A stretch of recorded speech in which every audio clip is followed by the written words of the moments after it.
Shalom friends, एक बार फिर से आप सभी का स्वागत है। आज मैं आपके लिए लेकर आई हूँ एक 1 ईयर बाइबल रीडिंग कैलेंडर। अगर आपका कोई बाइबल रीडिंग रूटीन नहीं है और आप कभी भी अपनी पूरी बाइबल कंप्लीट नहीं कर पाए हैं, तो ये वीडियो आपके लिए है। इसमें ओल्ड टेस्टमेंट और न्यू टेस्टमेंट के सभी चैप्टर्स को डे वाइज ऑर्गेनाइज किया गया है। डे 1 से लेकर डे 365 तक के सभी चैप्टर्स आपको यहाँ मिलेंगे। डे 365 पर आप अपनी पूरी बाइबल कंप्लीट कर पाएंगे, तो आप इसके द्वारा आशीषित हों। और अगर आपको ये वीडियो पसंद आती है तो आप अपने फैमिली और फ्रेंड्स से शेयर करें, और अगर आप चाहें तो आप सब्सक्राइब, लाइक और कमेंट भी करें और बेल आइकन को प्रेस करके नोटिफिकेशन ऑन करना ना भूलें। So praise the lord, shalom to everyone. Let's get started. Day 181, Ayyub, chapter number 19। Ayyub का उत्तर। तब अय्यूब ने कहा, तुम कब तक मेरे प्राण को दुख देते रहोगे और बातों से मुझे चूर चूर करोगे? इन 10 बार तुम लोग मेरी निंदा ही करते रहे। तुम्हें लज्जा नहीं आती कि तुम मेरे साथ कठोरता का बर्ताव करते हो? मान लिया कि मुझसे भूल हुई, तो भी वह भूल तो मेरे ही सिर पर रहेगी। यदि तुम सचमुच मेरे विरुद्ध अपनी बड़ाई करते हो और प्रमाण देकर मेरी निंदा करते हो, तो यह जान लो कि परमेश्वर ने मुझे गिरा दिया है और मुझे अपने जाल में फंसा लिया है। देखो, उपद्रव उपद्रव यूं चिल्लाता रहता है, परंतु कोई नहीं सुनता। मैं सहायता के लिए दुहाई देता रहता हूँ, परंतु कोई न्याय नहीं करता। उसने मेरे मार्ग को ऐसा रूंधा है कि मैं आगे चल नहीं सकता, और मेरी डगरें अंधेरी कर दी हैं। मेरा वैभव उसने हर लिया है और मेरे सिर पर से मुकुट उतार दिया है। उसने चारों ओर से मुझे तोड़ दिया, बस मैं जाता रहा, और मेरी आशा को उसने वृक्ष के समान उखाड़ डाला है। उसने मुझ पर अपना क्रोध भड़काया है और अपने शत्रुओं में मुझे गिनता है। उसके दल इकट्ठे होकर मेरे विरुद्ध मोर्चा बांधते हैं और मेरे डेरे के चारों ओर छावनी डालते हैं। उसने मेरे भाइयों को मुझसे दूर कर दिया है, और जो मेरी जान पहचान के थे वे बिल्कुल अनजान हो गए हैं। मेरे कुटुंबी मुझे छोड़ गए हैं और मेरे परम मित्र मुझे भूल गए हैं। जो मेरे घर में रहा करते थे वे,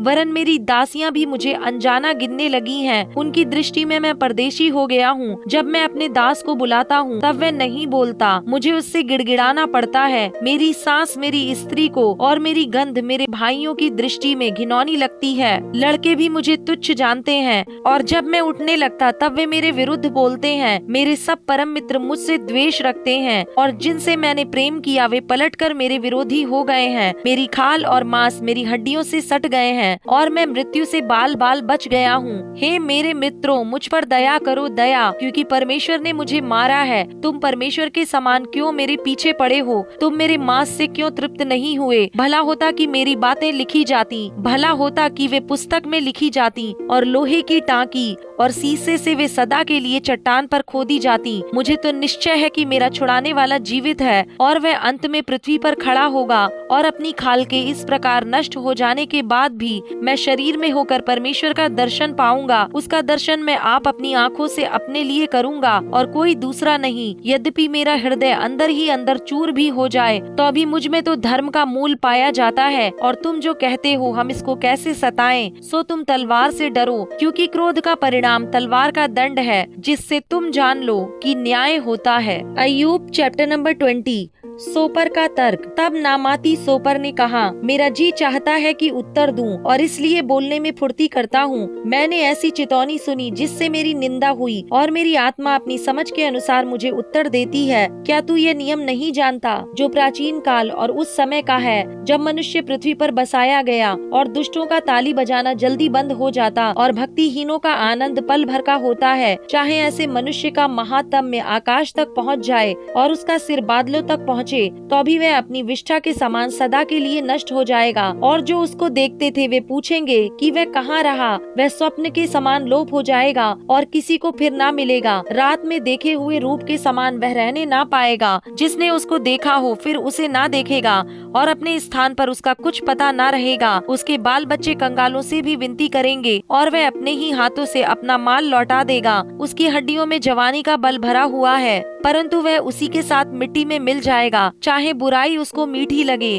और वह उसे अपनी जीभ के नीचे छिपा रखे और वह उसे बचा रखे और ना छोड़े, वरन उसे अपने तालू के बीच दबा रखे, तो भी उसका भोजन उसके पेट में पलटेगा, वह उसके अंदर नाक का सा विष बन जाएगा। उसने जो धन निगल लिया है उसे वह फिर उगल देगा, परमेश्वर उसे उसके पेट में से निकाल देगा। वह नागों का विष चूस लेगा, वह करैत के डसने से मर जाएगा। वह नदियों अर्थात मधु और दही की नदियों को देखने ना पाएगा। जिसके लिए उसने परिश्रम किया उसको उसे लौटा देना पड़ेगा और वह उसे निगलने ना पाएगा। उसकी मोल ली हुई वस्तुओं से जितना आनंद होना चाहिए उतना उसे ना मिलेगा, क्योंकि उसने कंगालों को पीसकर छोड़ दिया, उसने घर को छीन लिया, उसको वह बढ़ाने ना पाएगा। लालसा के मारे उसको कभी शांति ना मिलती थी, इसलिए वह अपनी कोई मनभावनी वस्तु बचा ना सकेगा। कोई वस्तु उसका कौर बिना हुए ना बचती थी, इसलिए उसका कुशल बना ना रहेगा। पूरी संपत्ति रहते हुए भी वह सकेती में पड़ेगा, तब सब दुखियों के हाथ उस पर उठेंगे। ऐसा होगा कि उसका पेट भरने के लिए परमेश्वर अपना क्रोध उस पर भड़काएगा और रोटी खाने के समय वह उस पर पड़ेगा। वह लोहे के हथियार से भागेगा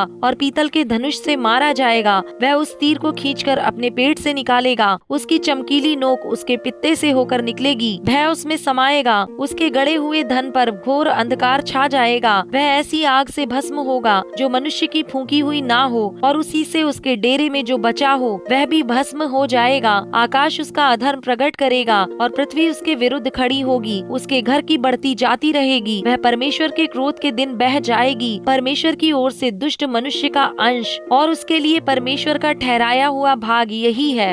acts chapter 9 verse number 26 to 43। यरूशलेम में शाऊल। यरूशलेम में पहुंचकर उसने चेलों के साथ मिल जाने का प्रयत्न किया, परंतु सब उससे डरते थे, क्योंकि उनको विश्वास न होता था कि वह भी चेला है। परंतु बरनबास ने उसे अपने साथ प्रेरितों के पास ले जाकर उनको बताया कि इसने किस रीति से मार्ग में प्रभु को देखा और उसने इससे बातें की। फिर दमिश्क में इसने कैसे हियाव से यीशु के नाम से प्रचार किया। वह उनके साथ यरूशलेम में आता जाता रहा और निधड़क होकर प्रभु के नाम से प्रचार करता था, और यूनानी भाषा बोलने वाले यहूदियों के साथ बातचीत और वाद विवाद करता था। परंतु वे उसे मार डालने का यत्न करने लगे। यह जानकर भाई उसे कैसरिया ले आए और तरसुस को भेज दिया।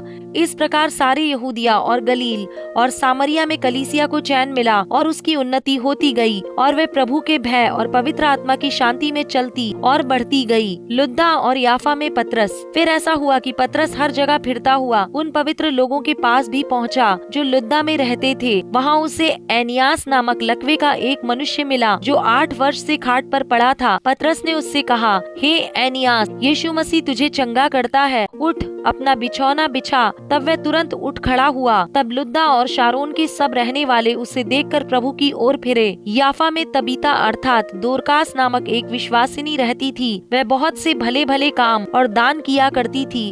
उन्हीं दिनों में वह बीमार होकर मर गई और उन्होंने उसे नहलाकर अटारी पर रख दिया, इसलिए कि लुद्दा याफा के निकट था। चेलों ने यह सुनकर कि पतरस वहाँ है, 2 मनुष्य भेजकर उससे विनती की, हमारे पास आने में देर ना कर। तब पतरस उठकर उनके साथ हो लिया, और जब वह पहुंचा तो वे उसे अटारी पर ले गए। सब विधवाएं रोती हुई उसके पास आ खड़ी हुईं, और जो कुर्ते और कपड़े दोरकास ने उनके साथ रहते हुए बनाए थे दिखाने लगी। तब पतरस ने सबको बाहर कर दिया और घुटने टेक कर प्रार्थना की और शव की ओर देखकर कहा, हे तबीता उठ। तब उसने अपनी आंखें खोल दी और पतरस को देखकर उठ बैठी। उसने हाथ देकर उसे उठाया और पवित्र लोगों और विधवाओं को बुलाकर उसे जीवित दिखा दिया। यह बात सारे याफा में फैल गई और बहुतेरों ने प्रभु पर विश्वास किया। और पतरस याफा में शमौन नामक किसी चमड़े का धंधा करने वाले के यहाँ बहुत दिन तक रहा।